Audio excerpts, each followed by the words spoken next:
Le ginseng, le remède universel par excellence. On l'a qualifié de roi des herbes, racine du ciel, merveille du monde. Parmi les membres les plus illustres de cette famille, on compte une douzaine d'espèces du genre Panax. Diverses cultures utilisent cette racine depuis longtemps comme tonique médicinal pour stimuler le système immunitaire, renforcer l'organisme et améliorer l'état de santé général. Le nom du genre vient du grec Panakos, qui signifie « qui guérit tout ». Il est démontré que la variété asiatique Panax ginseng fortifie le système nerveux des personnes blessées ou malades qui souffrent de stress émotionnel prolongé et d'épuisement ou ayant fait trop d'efforts physiques. Des études ont aussi montré que les individus qui en prennent se sentent souvent plus alertes et constatent des progrès dans les domaines intellectuels, de l'apprentissage ou de la concentration et de la mémoire. Cette variété de ginseng pourrait également aider à maîtriser le diabète, réduire le cholestérol, favoriser les idées claires et protéger contre certains types de cancers.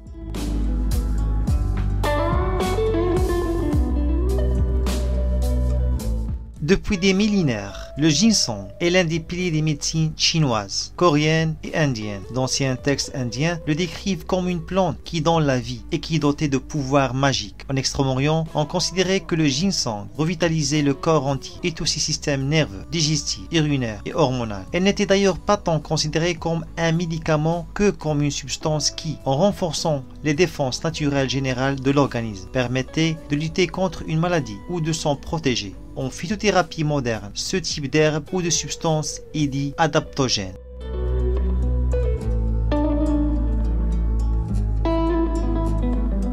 Les compléments alimentaires à base de ginseng asiatique sont obtenus à partir de la racine de la plante qui pousse sur les pentes montagneuses du nord-est de la Chine, de la Corée et de la Russie, ou de l'île d'Hokkaido au nord du Japon. Aujourd'hui, extrêmement rare à l'état sauvage, le ginseng est cultivé en majorité dans le nord-est de la Chine et en Corée du Sud. On peut se procurer des compléments alimentaires dans une grande variété de commerces, allant de l'épicerie de quartier au centre de bien-être. Bien lire les étiquettes de tous les produits pour savoir quelle quantité de Panax ginseng entre dans la composition.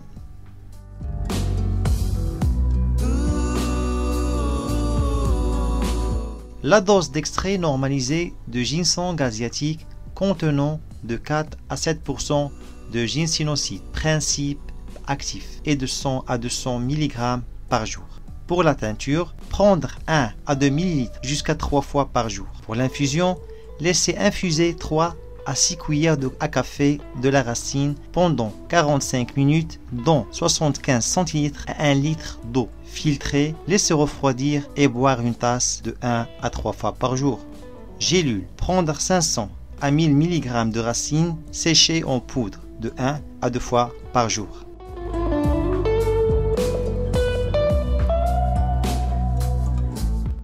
Il est important de surveiller sa tension. Les diabétiques doivent être prudents car la plante peut induire une baisse du taux de sucre dans le sang.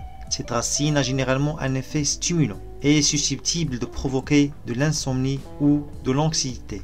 Certaines personnes peuvent souffrir de légers maux de tête ou d'estomac. Consultez votre médecin pour vous assurer que le ginseng n'interférera pas avec les médicaments que vous prenez. Il est déconseillé d'utiliser le Panax ginseng pendant plus de 3 mois d'affilée. Certains chercheurs pensent qu'une utilisation prolongée entraîne des effets secondaires indésirables, comparables à ceux des hormones.